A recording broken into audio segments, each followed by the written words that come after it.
கோபிச்செட்டிப்பாளையம் தமிழ்நாடு கிராம நிர்வாக அலுவலர் சங்கத்தின் மாநில நிர்வாகிகளை தேர்ந்தெடுப்பதற்காக நடைபெற்ற தேர்தலில் உறுப்பினர்கள் அனைவரும் வரிசையில் நின்று வாக்கு செலுத்தினர். தமிழகம் முழுவதும் உள்ள மாவட்டங்களில் கிராம நிர்வாக அலுவல் பணியினை மேற்கொண்டு வரும் ஆயிரக்கணக்கான உறுப்பினர்களை கொண்ட சங்கமமாக இயங்கி வரும் தமிழ்நாடு கிராம நிர்வாக அலுவலர்கள் சங்கத்தின் மாநில நிர்வாகிகளை வாக்குப்பதிவு மூலம் தேர்ந்தெடுப்பதற்கான தேர்தல் அனைத்து மாவட்டங்களிலும் நடைபெற்றது.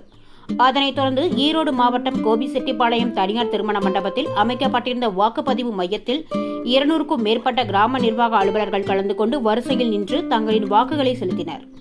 மொத்தமுள்ள 6 மாநில நிர்வாகிகளை தேர்ந்தெடுப்பதற்காக இன்று மாலை வரையில் வாக்குப்பதிவு நடைபெற்று முடிந்த பின் இரவு அனைத்து மாவட்டங்களில் உள்ள வாக்குகளும் ஒருங்கிணைந்து எண்ணப்பட்ட பின் இறுதியாக வெற்றி பெற்றவர்களின் விவரம் அறிவிக்கப்படும் என துணை தேர்தல் நடத்தும் அலுவலர் சதீஷ் கமல் தெரிவித்தார்.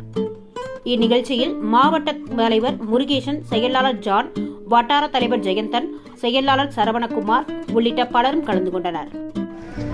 தமிழ்நாடு கிராம நிர்வாக சங்க மாநில பொறுப்பாளருக்கான தேர்வு தமிழ்நாடு முழுவதும் சிறப்பாக நடைபெற்றுக் கொண்டிருக்கிறது.